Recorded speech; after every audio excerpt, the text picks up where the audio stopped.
donc commencer cette commission du Parlement qui porte sur l'articulation entre la RSE et une RSA, la responsabilité sociale de l'actionnaire, pour aller vers des investisseurs d'avenir.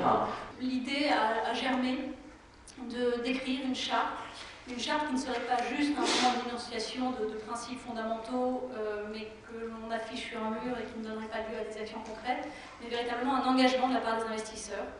Et j'ai envie de vous dire, l'engagement premier a été déjà le fait de l'écrire et que ces gens collaborent tous de manière très active à la rédaction de la charte qui va vous être présentée. Alors concrètement, qu'est-ce que c'est formaliser en fait un processus pour un fonds d'investissement, en tout cas comme le nôtre?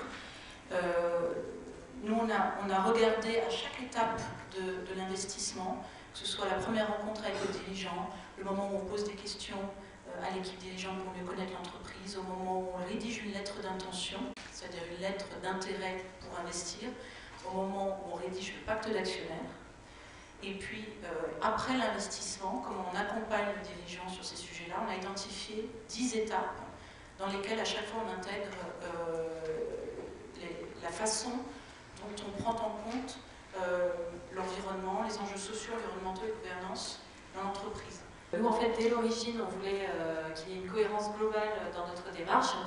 Aussi bien nos fournisseurs sont des gens qui sont impliqués dans l'écologie ou dans le social, même notre prestataire logistique par exemple, aussi bien voilà, au niveau des banques et des investisseurs, on souhaitait que nos valeurs soient également partagées par ces parties prenantes. Le choix de l'actionnaire, nous on l'a fait en 2007, alors il y avait certainement beaucoup moins d'offres dans des fonds d'investissement spécialisés, en tout cas qui avaient cette vocation sociale, solidaire, et les valeurs en tout cas qui sont défendues ici.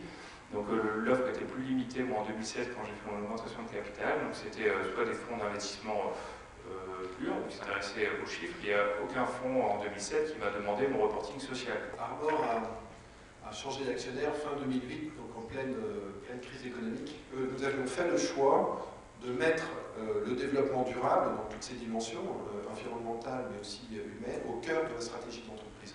L'investisseur, l'actionnaire, a un rôle extrêmement important dans l'engagement RSE, développement durable, humain des entreprises. Regardez quels sont les investisseurs dans l'entreprise et vous verrez quelles sont les valeurs de l'entreprise. Ça suppose effectivement d'avoir des actionnaires qui raisonnent sur le long terme. Parce que c'est sûr que si on met une performance à 3 ans, on ne peut pas promettre 7% par an.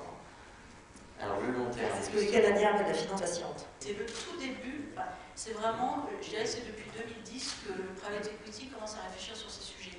Donc on en est vraiment à l'aube. Et derrière un fonds, il y a des investisseurs. Donc le sujet, ok, les fonds provoquent des effets de levier, demandent des retours sur investissement hyper rapides, avec des taux épouvantables. Mais pourquoi est-ce qu'il y a ça? Parce que derrière, et alors là je vais être dans la provocation, mais derrière de temps en temps, il y a vous, il y a moi, en tant qu'épargnant. Et qu'à chaque fois qu'on va investir dans des produits où on demande une rémunération de notre capital un peu élevée, on va enclencher la machine infernale qui va consister à dire, ben voilà, vous voulez de la rentabilité, donc moi, fonds d'investissement, je vais aller chercher de la rentabilité. La logique purement financière n'est pas une logique gagnante. Une charte, par définition, c'est ce qui permet la concertation une fois que les acteurs ont signé et se sont mis d'accord sur le fait à un moment de passer sous l'ombrelle d'une charte. C'est un simple principe démocratique. Et c'est quand même tout un champ qui est très nouveau dans le champ de la finance responsable, qui est ouvert par cette charte. Et donc je pense qu'il y a effectivement, je fais un appel comme Stéphanie tout à l'heure, pour que de nombreux investisseurs la signent rapidement. Il faut faire confiance au Parlement des entrepreneurs d'avenir pour aller jusqu'au bout dans cette conviction qu'on peut avoir des vrais investisseurs d'avenir, signataires, mais pas que signataires, qui mettent bien sûr en pratique ces 5 principes.